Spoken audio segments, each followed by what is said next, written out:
یاجوج ماجوج کا ذکر آگے بھی آئے گا،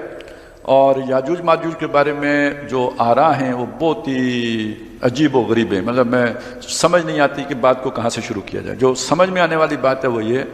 کہ یہ آدم علیہ السلام کی اولاد ہیں، سیدھی سیدھی سمپل جیسے ہم اولاد ہیں، اور نوح علیہ السلام کے بیٹے حضرت یافس کی نسل میں سے۔ حضرت یافس وہ ہیں کہ جو جب جودی پہاڑ پر وہ ٹکی ہے تو وہ یہ جو روس والی سائیڈ ہے اس سائیڈ پر ان کی نسل جا کے آباد ہوئی ہے، تو یہ انہی کی نسل ہے کہ جو پھر بعد میں چائنا اور یہ جو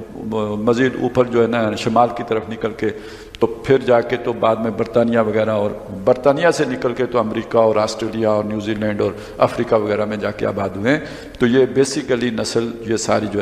یہ جو نارڈرک ریسز ہیں یہ ساری حضرت یافس کی اولاد میں سے۔ ان کی اولاد میں ایک دو نام ملتے ہیں جو تورات میں جو شجرہ لکھا ہوتا ہے نا، اس میں جو علم الانساب کے ماہرین نے جو تورات کے ساتھ جوڑا ہے، جسے اس میں ماہرین تورات نے جو جوڑا ہے، انساب کے ماہرین نے تورات کے ساتھ جو جوڑا ہے محققین نے، وہ یہ ہے کہ اس میں گاگ میگاگ کے نام آتے ہیں۔ تو گاگ میگاگ کے بارے میں یہی خیال ہے کہ یہ یاجوج ماجوج ہے، اور ماسک کا نام بھی آتا ہے، یعنی ماسکو، تو یعنی وہ یافس ہی کے کوئی بیٹے تھے جنہوں نے ماسکو بھی آباد کیا تھا، یعنی ان کی نسل میں ایسا کوئی بیٹا تھا۔ تو یہ تو ہو گئی جی بالکل سمجھ میں آنے والی، عقل میں آنے والی سیدھی سادی بات۔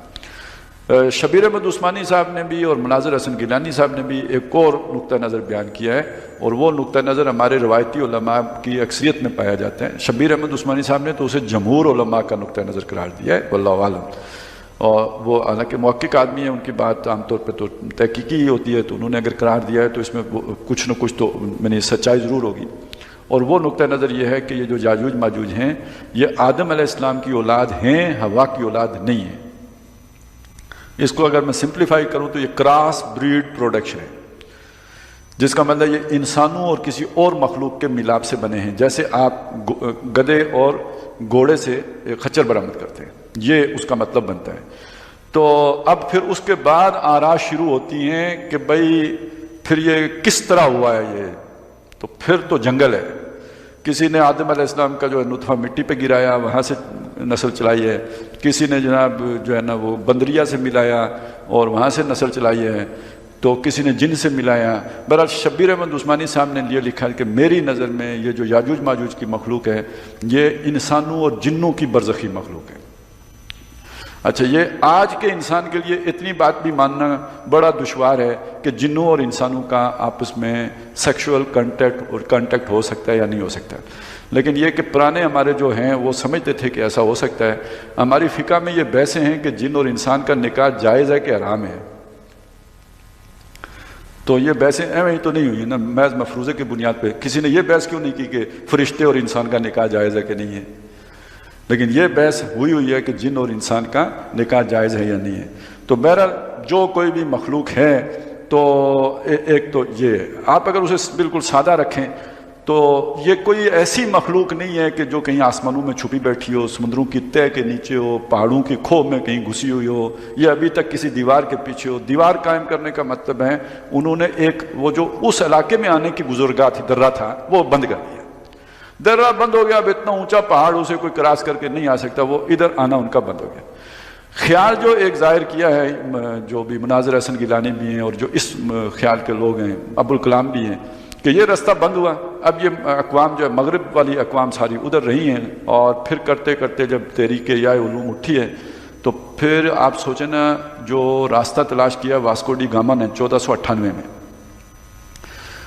اسی کے بعد پھر یہ امریکہ بھی پہنچے، اور 1492 میں فال آف اسپین ہے۔ ادھر سے تو آ نہیں سکتے، ادھر آگے سلطنت عثمانیہ کھڑی ہے، اسپین سے نیچے آئیں گے، آگے سلطنت عثمانیہ اس سے تو ابھی بہت طاقتور ہے، ادھر سے حملہ یلغار ہو نہیں سکتی تھی۔ تو اسپین سے نیچے گئے سیدھے افریقہ کی جو آخری وہ جو ہے نا وہ کونا سا وہ کیا کیپ ٹاؤن والا، وہاں سے وہ گھومے اور پھر انڈیا پہنچ گئے، پیچھے سے پچھواڑے سے آ گئے، اور پھر وہ پتہ ہی ہے اب معاہدے ہوئے جی، وہ تجارتی معاہدے کرتے کرتے ایسٹ انڈیا کمپنی، اور پھر جو کچھ بھی آگے ہوا ہے، پھر باقی عالم اسلام، آخر میں ترکی کی رائے سب سے 1924 میں ترکی کی حکومت ختم ہوئی ہے نا وہ خلافت والی۔ تو یہ گویا یاجوج ماجوج کی یلغار مکمل ہو گئی۔ اسی لیے اچھا اس کو جو جوڑا جاتا ہے یروشلم کے ساتھ بھی، وہ جب ہم سورہ انبیاء میں پہنچیں گے تو وہاں کھلے گا۔ کہ یروشلم مسلمانوں کے ہاتھوں سے نکلے گا یہ تب، اور یہودی دوبارہ آ کے وہاں آباد تب ہوں گے جب یاجوج ماجوج کے لشکر کھل جائیں گے. حتیٰ اذا فتحت یاجوج و ماجوج وہم من کل حدب ینسلون. اس پر اقبال نے بھی یہ بات مطلب اس کی طرف اشارہ کیا کہ کھل گئے یاجوج و ماجوج کے لشکر تمام، چشم مسلم دیکھ لے تفسیر حرف ینسلون. تو یہ بہرحال باتیں یہ ساری متشابہات قسم کی ہیں، ان میں سے کوئی بھی محکم بات نہیں ہے. میں نے اس لیے یہ ساری